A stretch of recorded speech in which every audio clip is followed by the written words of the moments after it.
Em 8 de março de 2016, realizamos o webinar sobre o Ofício Circular Anual da CVM, publicado no final de fevereiro. Neste webinar estiveram presentes conosco Alexandre Barreto, sócio do Souza Sescom, Júlia Lobo, associada do Souza Sescom, Geraldo Colognese, sócio da MZ, eu, Denis Roman, sócio da MZ. Participantes de 9 estados puderam fazer suas perguntas ao vivo e assim dirimir suas dúvidas. Neste momento, aproveito para parabenizar a CVM pela publicação deste ofício circular de forma bastante didática, onde são grifadas todas as alterações ocorridas no ano. Aproveite o replay deste webinar. As companhias vão aderir obrigatoriamente a esse mecanismo, e esse ano foi concedido às companhias que manifestassem o interesse de aderir ao voto à distância de forma facultativa. A gente também teve a negociação, uma nova instrução sobre a negociação de ações pela própria companhia, ações de sua própria emissão. E eu acho que um ponto também interessante de ser mencionado aqui se refere também à remuneração dos administradores, que também a gente pode discutir, que a CVM ela deixou claro o entendimento dela sobre o que deve constar nessa remuneração. Júlia, só voltando ao ponto do voto à distância, eu acho que ele realmente vai ser revolucionário aí, porque ele permite uma participação muito mais ativa dos acionistas. Então, eu acredito que vai ter um efeito, vamos dizer assim, democrático nas companhias abertas, né? Os minoritários votando com mais facilidade, participando, os próprios acionistas ativistas também vão ter esse canal. Então, é uma mudança, talvez, de panorama de hoje de um ambiente, do sistema que é menos participativo, mais quieto, mais estável, para uma coisa mais ativa. Então, acho que vai haver mais debate, mais questionamento. Isso acho que é salutar para o mercado brasileiro.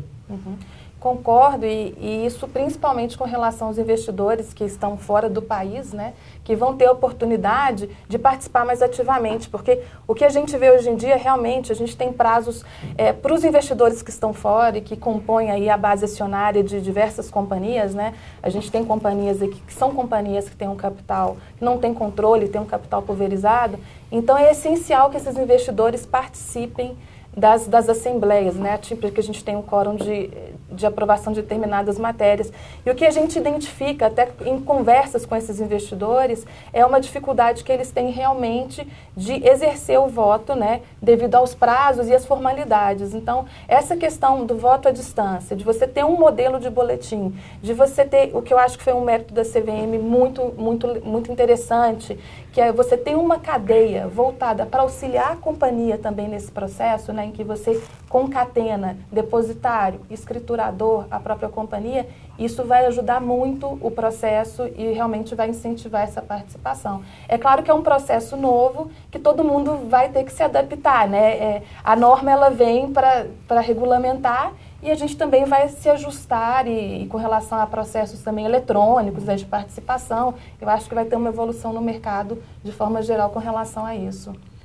Nesse ponto vale ressaltar que é um ciclo que não acho que no curto prazo ele não muda muito, acho que é um processo de adoção gradual e até a norma vai acabar gerando uma evolução, porque o prazo hoje foi um dos pontos de principais críticas, o prazo para fazer a votação, uma das principais críticas de algumas entidades de mercado que representam os minoritários. Você acaba tendo que enviar o boletim via custodiante com prazo muito longo, sendo que hoje, num pedido público de procuração, muitas vezes você consegue colocar seu voto na véspera da Assembleia, ao invés de 7 dias de antecedência. Então, acho que tem alguns pontos nesse aspecto. Avalio que a gente tem alguns pontos que são importantes, mas eles são mais importantes a médio e longo prazo do que um impacto tão direto. Mas eu acho que o primeiro passo ele é sempre mais marcante, claro. E o mundo passa por essa transformação, das formas de comunicação digitais, eletrônicas, às vezes vai ficar cada vez mais dinâmico, mais rápido, e isso também vai evoluir, isso não vai parar aqui, provavelmente daqui a algum tempo, lá na frente, alguém vai votar apertando uma teclinha no computador ou um ícone num site qualquer aí. Com certeza. E só pegando um gancho com vocês, falando de assembleia, agora muitas empresas já divulgaram, e é importante ressaltar que elas têm que seguir já esse ofício, emitindo já o item 10 do formulário de referência conforme está nesse ofício e o item 13 também, conforme a 552 do ano passado. Então é um ponto importante, pegando já o gancho com vocês, e também falar os principais pontos, tipo o item 10. Agora as empresas vão ter que declarar lá dentro se estão cumprindo ou não os covenants financeiros dos seus contratos de dívida. Ou até mesmo lá no item 13, lá referente à remuneração dos administradores, quanto tem de stock option, quanto a remuneração global dos seus diretores e dos seus administradores. Esse é um ponto que é muito interessante. Eu acho que é muito oportuno a gente comentar isso, porque a gente sempre foca muito em formulários de referência e foca muito em formulário de referência que deve ser divulgado até 31 de maio. E a gente tem que lembrar que agora a gente tem a Assembleia Geral Ordinária e que a gente, pela lei das SA e também pelo ofício circular, é exigido das companhias abertas que apresentem diversas informações para que os acionistas tenham as informações necessárias para exercer seu voto, né? Então, um dos pontos que é relevante é a proposta de administração. Então, além de ter que divulgar demonstração financeira, relatório de administração, DFP, tem a proposta de administração que é aplicável às categorias abertas, né, que estão registradas na categoria A, né, que possuem aí autorização para negociações em bolsas de valores, né? E um dos pontos que é muito importante a gente ter em mente realmente é que essa proposta de administração exige alguns itens do formulário de referência. Então, é como se a gente antecipasse aos acionistas o que vai ser divulgado posteriormente no formulário de referência. Então, é muito importante que as companhias realmente dediquem um tempo à elaboração dessas informações. Realmente, agora, o item 10 conta com essa questão, com esse item novo, que fala realmente do cumprimento de covenants, né? Um item também que a CVM colocou como uma recomendação seria você divulgar também informações sobre parcerias, convênios e alocação contábil, né? E o item 13, que é o item que fala da remuneração dos administradores e que discorre sobre todos os itens previstos, não só dos últimos 3 exercícios sociais do que já efetivamente ocorreu com relação ao pagamento de remuneração, mas discorre também sobre o que a companhia pretende, o que a companhia vislumbra de valores para os seus administradores, para o exercício corrente ou por um período aí que às vezes pode ser dessa Assembleia até a próxima, tá? E nesse quesito, um ponto importante para a gente considerar é que a CVM esse ano, como a gente já tinha até colocado no início, ela deixou, de certa forma, claro no ofício, né, que para fins de determinação desse valor global que vai ser aprovado na Assembleia, também devem ser considerados os valores relativos a stock options. E isso é algo assim que é um esclarecimento do entendimento dela. Então é importante as companhias atentarem para esse fato, né? Quando você tem no item 13 lá o seu quadro que abre o detalhamento dessa remuneração, tem um item que é específico de stock option, que é o que você reconhece na companhia referente a esse instrumento. Tem um CPC específico para isso, o CPC 10. Então, é importante aí para essa proposta que as companhias se preparem com relação ao item 10, o item 13, e as companhias que vão eleger também seus membros do conselho, as informações sobre esses candidatos. Que esse ano você tem algumas novidades que já vinha do ano passado, que a CVM já exigiu essa divulgação ano passado, mas eu acho que vale a pena lembrar, inclusive, percentual de frequência desses candidatos, se esse candidato é independente, qual que é o critério. Então, é muito importante que as companhias se antecipem e já sigam essas recomendações da CVM. Eu acho que um ponto importante só, que a gente sempre foca muito em propostas de administração e a obrigação de você seguir os termos da instrução CVM 481 para as companhias na categoria A. Mas é importante só destacar que as companhias da categoria B, apesar de não ter que seguir as formalidades, têm que apresentar documentação também que subsidie o voto pelo acionista, né? Então, acho que é um ponto importante aí de atenção também de outras companhias abertas. Perfeito.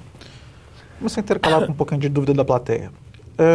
Aline Campos, do Rio, ela pergunta se a declaração do diretor-presidente e do diretor de Relações com Investidores da seção 1 do FRE deverá ser assinada a cada reapresentação do mesmo. Uhum. Esse é um ponto que a CVM ainda não esclareceu de certa forma no ofício. É uma inovação com relação ao ano passado. A gente já tinha no ofício a obrigação de que uma declaração de tanto o diretor-presidente quanto o diretor de Relações com Investidores, eles são responsáveis pela coerência, pela consistência, pela suficiência das informações constantes do formulário de referência, tá? E esse ano a inovação que a gente tem é que na instrução CVM 552, o anexo foi alterado para constar que essa declaração tem que ser assinada, tá? Mas a CVM ainda não se manifestou no ofício com relação a se há necessidade de reapresentação dessa declaração toda vez que esse item, toda vez que o formulário ele é representado por questão de atualização eventual. Mas, enfim, esses movimentos continuam a apontar a responsabilização... Isso, não exime. Desses profissionais, né? Então, realmente, eles têm que ler o formulário, têm que estar confortáveis, porque tem uma chancela ainda que implícita, né? Ainda que na representação, não tenha na regra, tem uma chancela implícita. Exatamente. Perfeito. Um ponto que a gente já falou um pouquinho, queria explorar um pouco mais, é a questão da política de gerenciamento de riscos e controles internos. Em outros eventos recentes, a gente teve a sensação que a maior parte das companhias de capital aberto hoje não estão preparadas para lidar com esse item de forma plena. E uma das perguntas que eu faço é, na avaliação de vocês acha que a CVM vai levar a fiscalização desse item mais a sério, ou vai ser um item mais... Você tem política ou não tem política? Você tem controle ou não tem controle? Ou vai ser alguma coisa mais profunda? Qual é a sensação que vocês têm? A sensação é que acho que o próprio momento que a gente está vivendo, acho que dá um pouco da resposta, né? Um pouco do momento que a gente vive recentemente com todas essas crises institucionais de companhias importantes brasileiras, questões de controles, acidentes. Então, eu acho que isso vai ser cada vez mais olhado com lupa pelo regulador. E a questão de controles internos, ela acaba tendo um contrapeso de responsabilidade, né? Se você tem controles internos, declara os controles internos e não segue os controles internos, isso é realmente uma questão muito importante que vai trazer responsabilidade. Então, divulgar quais são os controles internos, acho que é um primeiro passo que o regulador deve olhar com mais atenção, e aí as responsabilidades vão surgir por conta da divulgação dos controles internos. Se você tem o controle tem que ser enforced, né? Ele tem que ser dado curso a ele de uma forma efetiva. Perfeito. Júlia, alguma? Eu acho que com relação a esse ponto, acho que a gente tem duas considerações que eu acho que é legal a gente colocar aqui, né? O primeiro ponto é que o formulário, ele foi criado de certa forma também para que você consiga visualizar e comparar também as informações divulgadas pela companhia. Então, a primeira questão é que o investidor, né, ao acessar essa seção, também vai conseguir comparar as companhias e identificar quais companhias têm adotado um maior nível de divulgação ou que têm políticas formalizadas, o que pode ser um diferencial. Tá? O segundo ponto é com relação realmente à fiscalização da CVM com relação ao aprimoramento da divulgação dessas informações.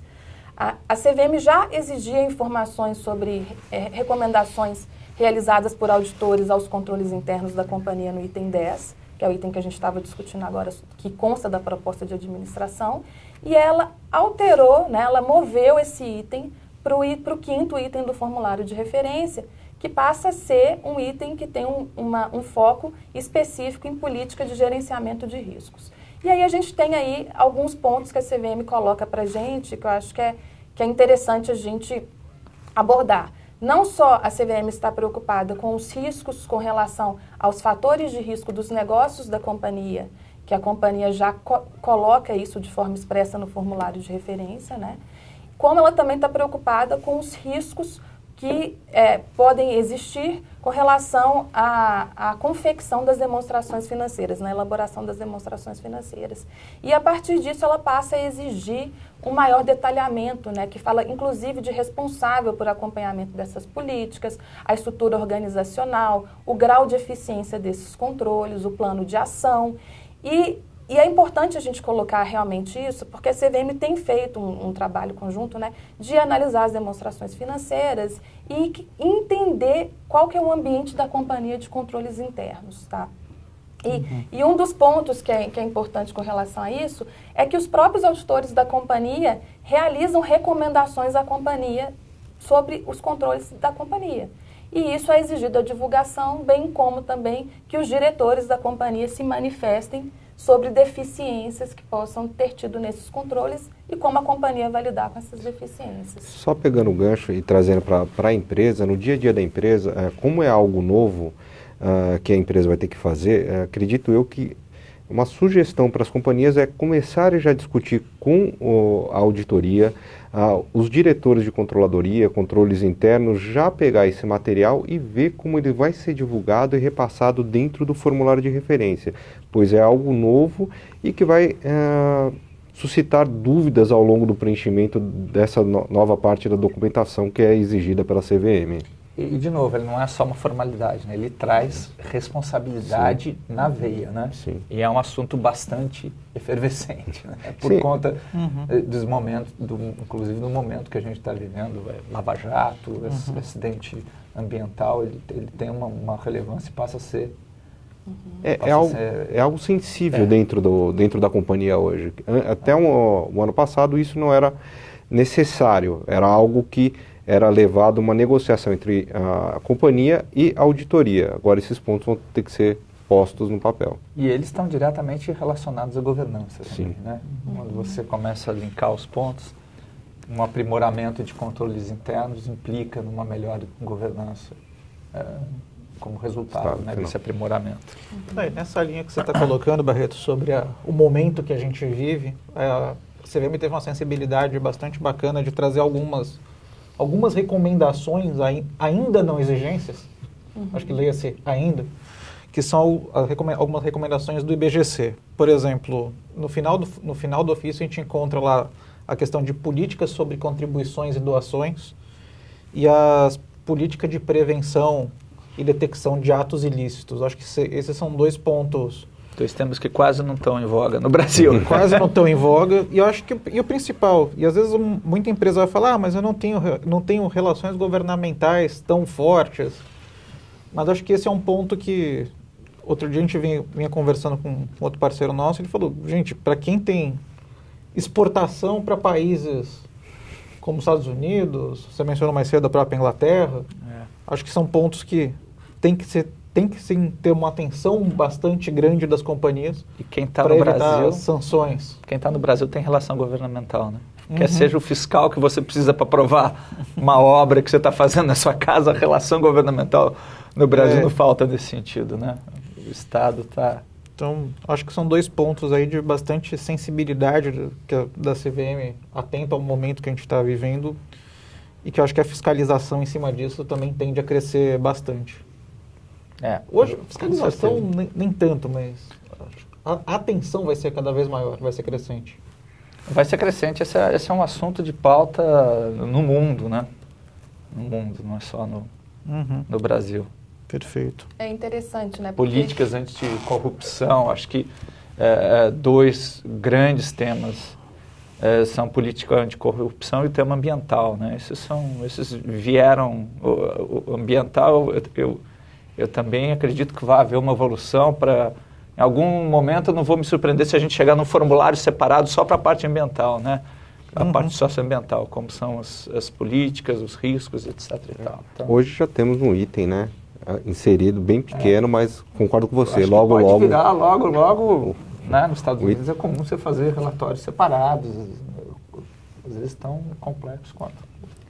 No Brasil você tem os relatórios de sustentabilidade não obrigatórios, que hoje tem uma discussão grande se eles, o quão eles têm que ser mais diligentes à questão da estrutura, que refletir a estrutura da empresa, do que se tornarem uma peça de marketing. Hoje é uma peça de marketing, acho que essa é a grande tem muito relatório diferença. já vindo, até por exigência dos investidores, para uma demanda cada vez mais... De risco, dos controles internos desses riscos, quais são as medidas. Estão vindo muito mais para esse lado do que ser aquela famosa peça de marketing. Acho que os investidores começam a cobrar. Eu acho que com relação a esse ponto que vocês levantaram, é interessante, só para fazer um gancho com relação ao formulário de referência, que a instrução 552, ela agora exige que você se manifeste sobre riscos socioambientais, né? E com relação também ao relatório anual, né, que é socioambiental, exige também que caso você tenha esse relatório, né, que você mencione e também informe se esse relatório é acompanhado por alguma auditoria, né, algum nível de asseguração das informações que constam desse relatório. Uma rápida questão aqui do Darcy sobre aquela questão da declaração. A declaração é individual ou conjunta? A declaração ela é individual, né? Individual. Porque cada diretor está se responsabilizando nesse sentido pelo conteúdo do formulário, né, nos termos da instrução. Perfeito. Duas questões aqui bastante interessantes da Daniela da AMEC. A proposta da remuneração aos administradores submetidas à Assembleia deve ser deliberada pelo Conselho de Administração ou pode ser encaminhada pela diretoria? Acho que isso também é um proposta da remuneração dos administradores, né? Exato. Quando você submete à Assembleia, ela foi deliberada previamente pelo Conselho ou pela diretoria? Qual que é o... Olha, isso eu acho que vai variar do nível de governança de cada companhia. Só lembrando que quando a gente está falando dos administradores, a gente tem diretoria e conselho, né? Exato. Geralmente, aliás, você tem que aprovar essa remuneração global. Eu acho que é um assunto, usualmente, é mais de conselho. Né? É porque o conselho encaminha a proposta, tá? Nada impede que a diretoria, né, ela se manifeste. Tá. Mas quem encaminha a proposta de administração em termos de governança, né, que vai propor para a Assembleia, é o Conselho. Então, faria mais sentido, do ponto de vista de governança, o Conselho se manifestar, até porque é uma remuneração também que envolve não só a remuneração do Conselho, como dos diretores também. Pode ter, por embasamento, um estudo da diretoria, padrões, né, um comparativo de mercado. Né? Isso acho que faz mais sentido. Entendi. A deliberação vem via Conselho. E ela ainda pergunta aqui, qual a responsabilidade do Conselho a respeito das informações contidas no formulário de referência do Conselho de Administração? Esse eu acho que é um ponto interessante para a gente colocar, que a instrução CVM 480, o que ela destaca, acho que principalmente ela analisa, né, as obrigações periódicas e eventuais da companhia, sendo o formulário uma obrigação periódica. A obrigação de envio do formulário dessas informações, ela é do DRI, do Diretor de Relações com Investidores. Porém, apesar de a gente ter aí o Diretor de Relações com Investidores, né, com a obrigação de enviar, também de fornecer uma declaração individual, o diretor-presidente também de fornecer uma declaração de que todas as informações contidas naquele documento são suficientes e verídicas, né? Todas as obrigações contidas na instrução CVM 480, elas também estão sujeitas, né, a uma análise dos demais administradores e acionistas, né? Então, a gente pode falar o seguinte, a responsabilidade primária aí são desses principais diretores que estão no dia a dia da companhia e estão averiguando aquele documento. Mas nada impede que, eventualmente, né, eventuais questões sensíveis ou informações que sejam fornecidas pelo Conselho para compor aquele documento não possam ser questionadas. Então, eu acho que o importante aqui é a companhia ter um ambiente preparado para que as informações que forem ser divulgadas nesse documento provenham de fontes fidedignas dentro da companhia, de cada área específica na formulação do documento. É difícil a gente pensar em afastar completamente a responsabilidade dos conselheiros, né? Em decorrência de um erro substancial num formulário de referência, tanto quanto nas demonstrações financeiras, né? E aí o grau sobe conforme o momento. Eu acho que em momentos de oferta, um olho atento do conselho no formulário de referência, nos documentos de oferta, é realmente importante, né? A companhia tem responsabilidade pela aquela informação que está sendo prestada perante os investidores, e os conselheiros podem ser, têm responsabilidade também, podem ser dragados para situações mais graves, né? De indenização, responsabilização, caso você tenha erros que são materiais no documento. Perfeito. O Marcelo de Belo Horizonte pede para a gente detalhar um pouco mais a respeito do relatório de recomendações, que vem da norma 552 para as empresas categoria A. Relatório de recomendações. Acho que basicamente a questão da auditoria. A questão aqui da auditoria. Tá. Acho que esse é um... Esse é um relatório que os auditores fornecem para a companhia, tá? Nos termos das normas contábeis. Então, após aí verificadas, após elaboradas as demonstrações financeiras, os auditores, eles enviam É importante que a administração, acho que a instrução até coloca isso, o ofício, é importante que a administração até esteja em contato com os auditores e obtenha esse relatório de forma tempestiva. Mas só para explicar um pouquinho do processo, né, Júlia? Ele é um processo que, no processo de auditoria, os auditores podem identificar questões relevantes, falhas, coisas a serem aprimoradas dentro dos controles internos da companhia, relativas às demonstrações financeiras ou com repercussão das demonstrações financeiras. Então, esse relatório dos auditores decorre desse trabalho de auditoria, onde eles são capazes de identificar problemas, questões relevantes a serem tratadas. Exatamente. E nesse relatório, os auditores, eles classificam essas deficiências, como o Alexandre colocou. Tem deficiências que são significativas e deficiências que fazem parte do dia a dia da companhia, que são aprimoramentos e que eles, uma vez identificados, eles são reportados. Então, uma vez recebido esse relatório, né, a companhia ela tem que divulgar essas recomendações nessas deficiências identificadas pelos pelos auditores. E cabe aos administradores da companhia comentarem sobre essas deficiências, né? Fornecerem sua visão e colocarem quais são os planos de ação que vão ser adotados ou que já estejam sendo adotados para remediar, para mitigar esses riscos e aprimorar os controles da companhia. Bacana. Um dos participantes aqui nos lembra que esse ano, realmente a questão do boletim de voto, ele ainda está numa fase bastante transitória, que a gente não tem nem a participação dos escrituradores nesse primeiro momento. Exato. Outros dois pontos aqui, do Rafael do Rio de Janeiro. As políticas formais sugeridas pela CVM para os riscos existentes devem passar pela aprovação dos conselhos?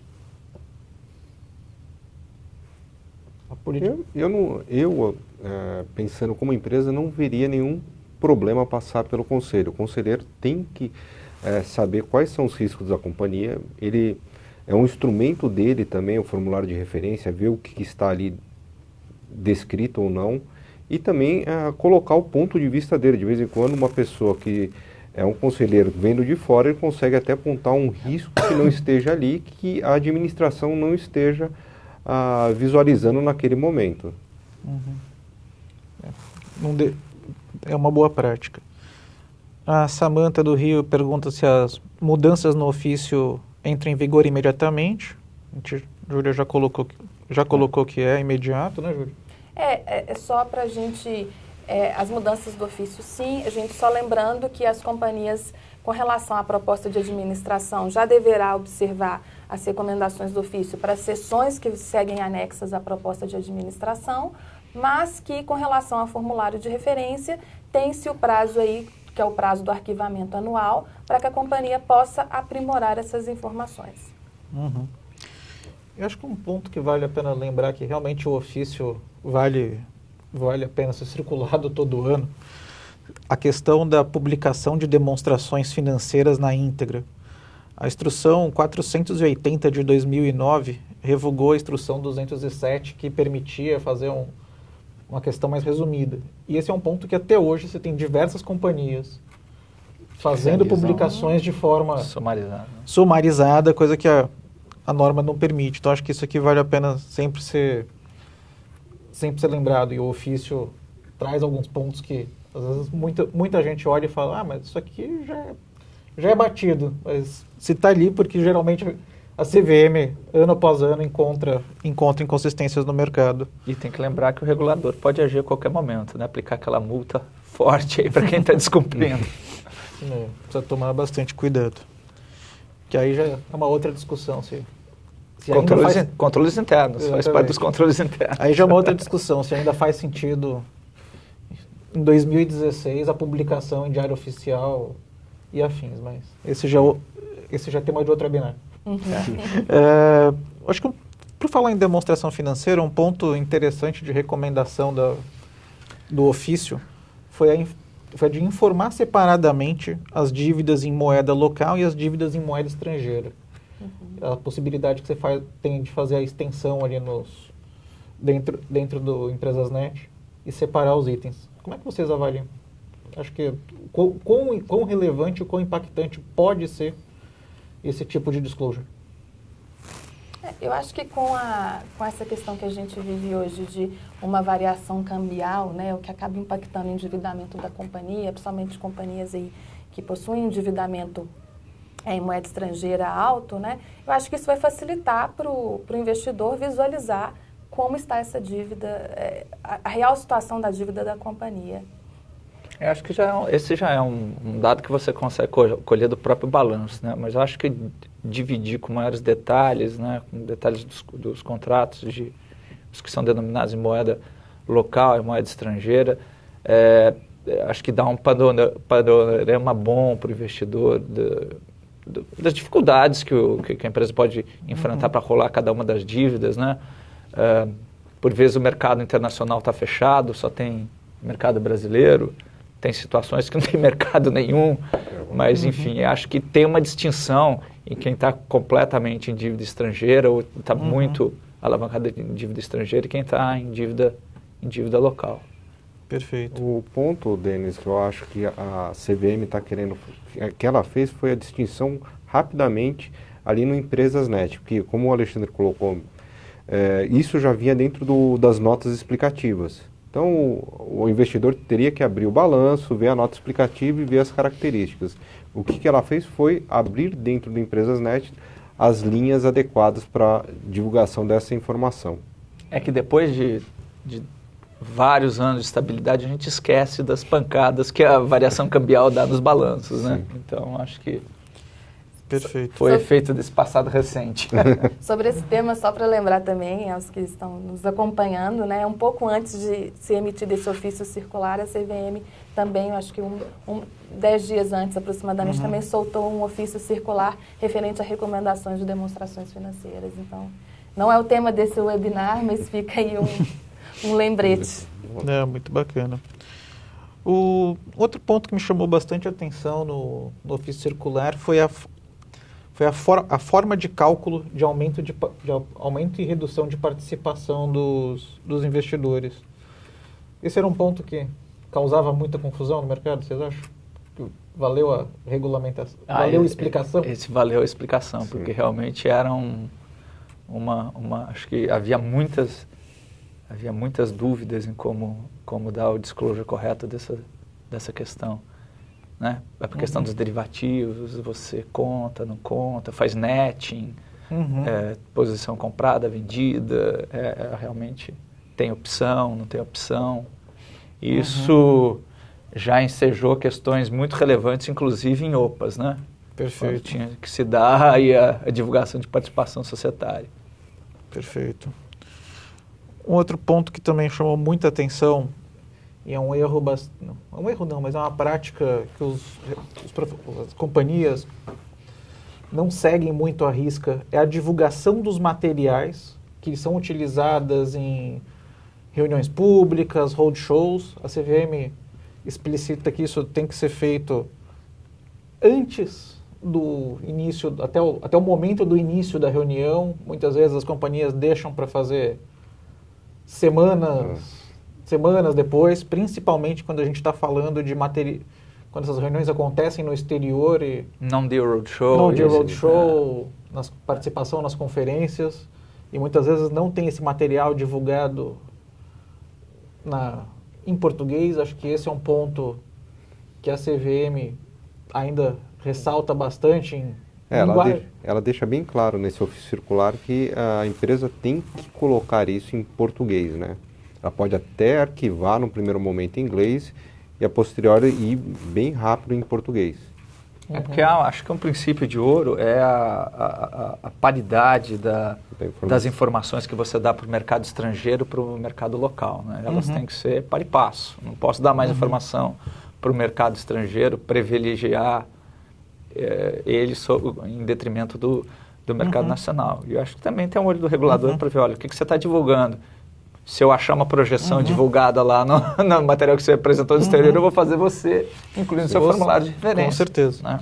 Então, nesse aspecto que você está colocando, a recíproca é verdadeira, inclusive para quem tem ADR. Né? Exato. Muitas vezes quem tem ADR divulga algumas informações no mercado brasileiro, divulga algumas informações para a CVM e entende que não precisa enviar a SEC. Exatamente. A diferença é que a SEC, o dia que não faz uma regulação, não marca sob pressão, digamos assim, não é tão...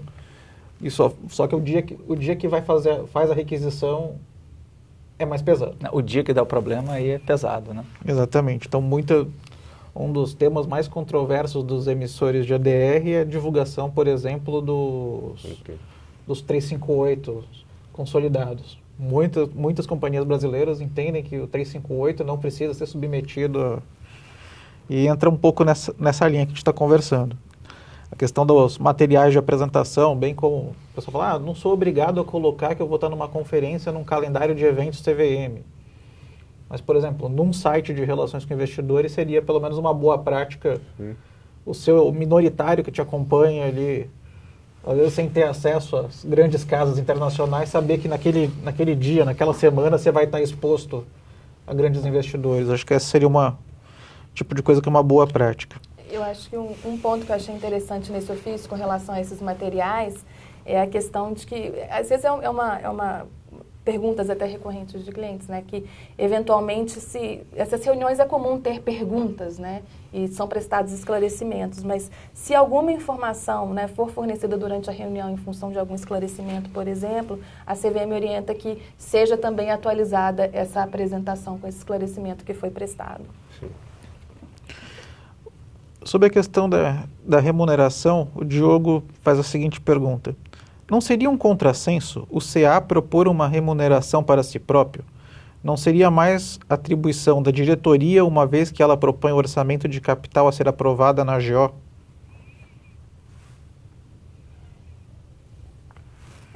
Mas com relação a esse ponto, também, por que não, quando a diretoria também propõe também uma remuneração, se a gente for analisar sobre esse viés, ela também está propondo uma remuneração também que vai incluí-la, né? E a remuneração tem um aspecto estratégico, né? Tem um aspecto estratégico. E, teoricamente, a diretoria lida com o dia a dia e o conselho com as questões mais estratégicas, mas enfim.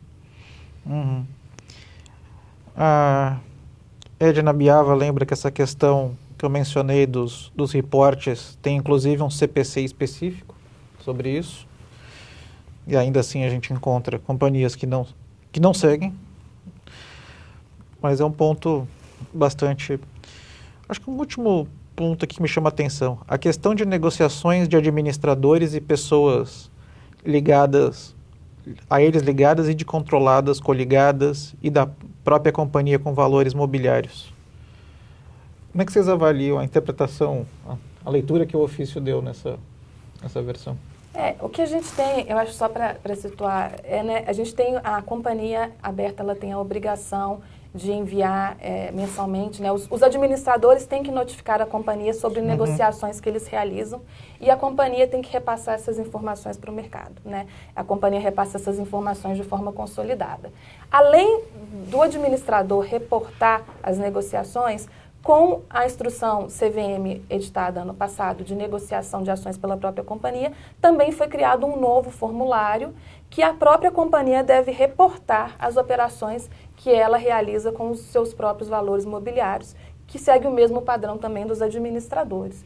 Eu acho assim, a novidade aqui está nesse novo formulário que foi instituído ano passado e também esse ano a CVM ela dirimiu uma dúvida, porque nesse formulário consolidado que a CVM, que a companhia fornece, você tem de mencionar de forma consolidada as negociações realizadas por órgão da administração, conselho, diretoria.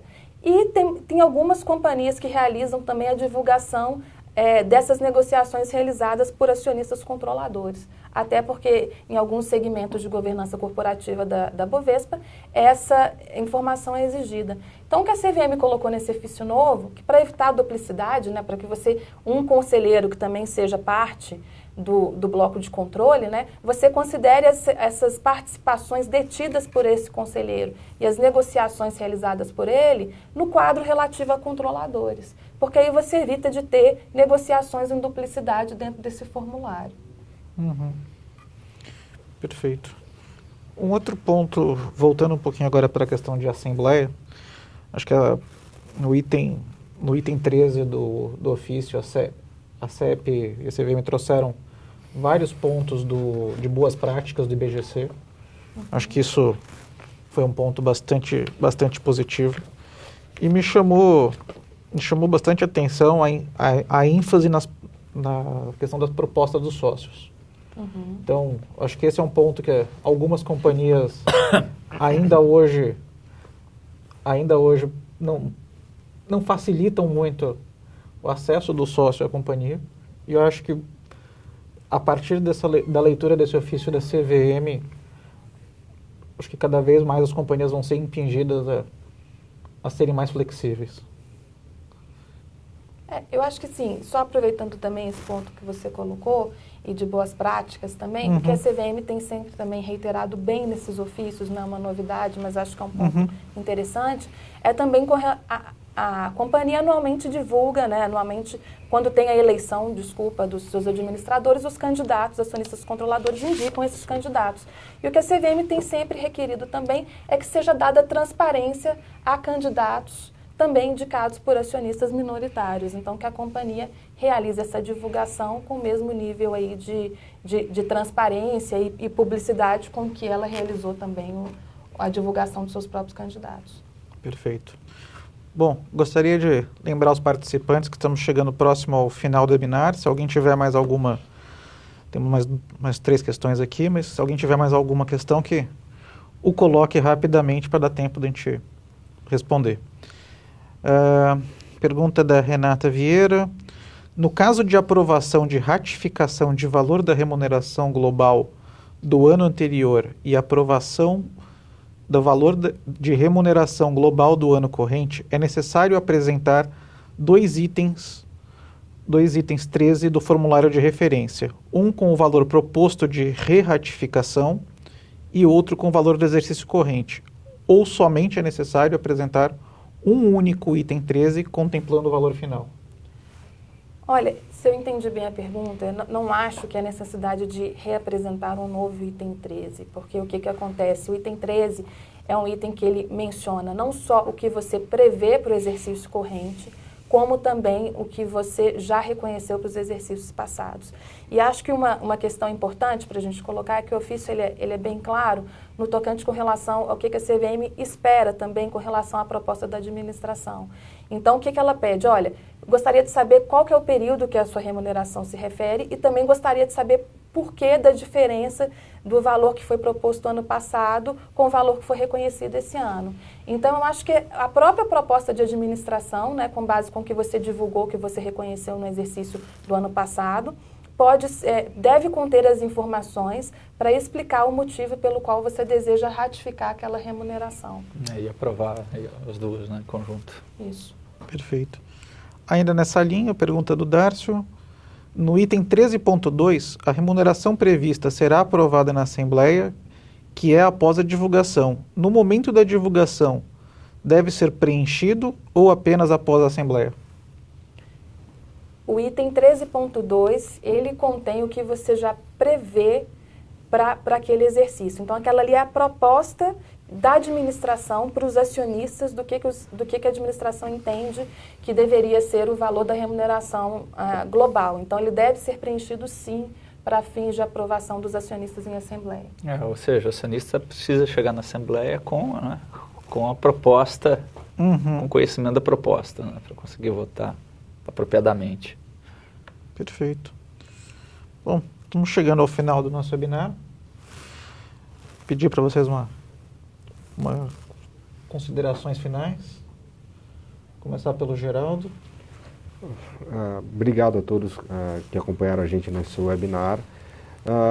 Um ponto que eu deixo aqui é começar já a fazer o formulário de referência mais antes possível, para que não tenha problemas e que as discussões que venham a ter esse ano, que tem muitos pontos diferentes, sejam feitas com tranquilidade.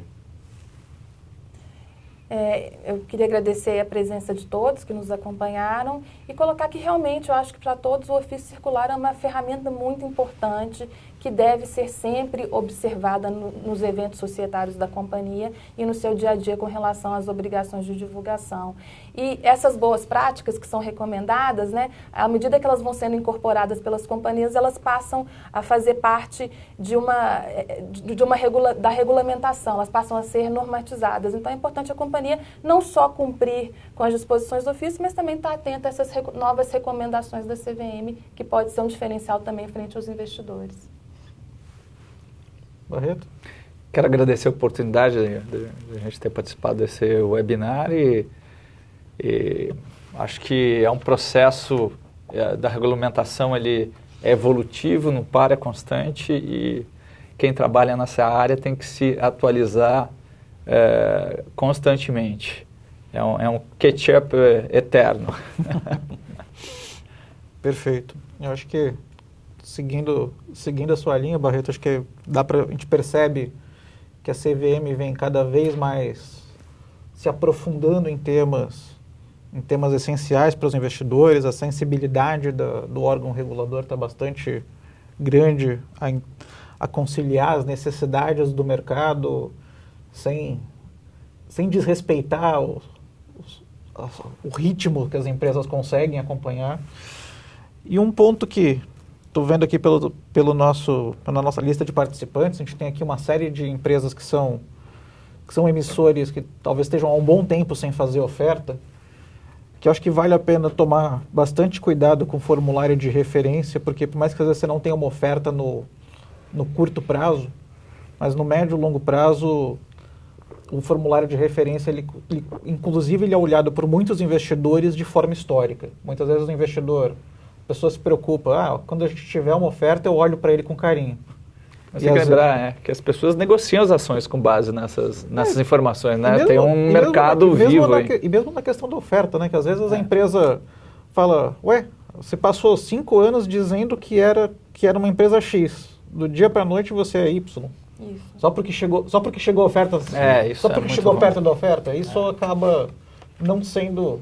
Tira a credibilidade, tira a credibilidade. Cria preocupação. Atrapalha uma futura oferta. Então, acho que ser diligente com os atuais investidores, ser diligente com uma futura oferta, com a futura operação da companhia, acho que não é para olhar o formulário de referência simplesmente como compliance puro. Ele é uma peça de apoio à gestão estratégica e financeira da companhia. Mas eu acho que é muito importante lembrar isso mesmo, que as ações são negociadas, independentemente de você ter uma oferta ou não naquele momento. E as pessoas vão olhar para o formulário de referência para obter diversas informações, né? Então, ele realmente tem que estar apurado aí. E com os IPOs também novos, agora que você pode ter a possibilidade de fazer uma oferta de ações pela 476 também, isso é essencial também, que você tenha essa documentação em dia e completa para o investidor, né? Você nunca sabe quando a janela de mercado vai abrir, né? Perfeito. A gente espera que tenhamos várias logo. Perfeito. Bom, vamos encerrando por aqui. Muito obrigado aos participantes e um bom dia. Bom dia. Bom dia. Bom dia.